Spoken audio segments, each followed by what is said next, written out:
மாநகராட்சி சொத்து வரி உயர்வு என்ற பெயரில் 6% உயர்த்தியிருக்கிறது.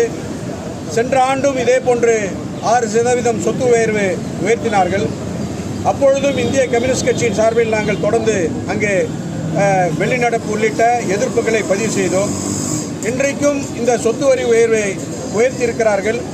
இந்த உயர்வு ஆண்டுதோறும் 6% சொத்து உயர்வு இருக்கும் என்று ஒரு தீர்மானத்தை கொண்டு வந்திருக்கிறார்கள். இது உண்மையிலேயே கண்டனத்துக்குரியது.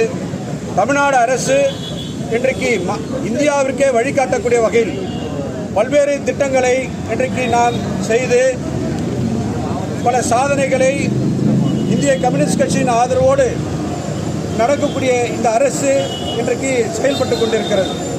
ஆனால் மக்களுக்கு எதிரான இது போன்ற தீர்மானங்கள் வருகின்ற பொழுது இந்திய கம்யூனிஸ்ட் கட்சி அதை மக்கள் பக்கம் நின்று அதை எதிர்க்கக்கூடிய பணியில்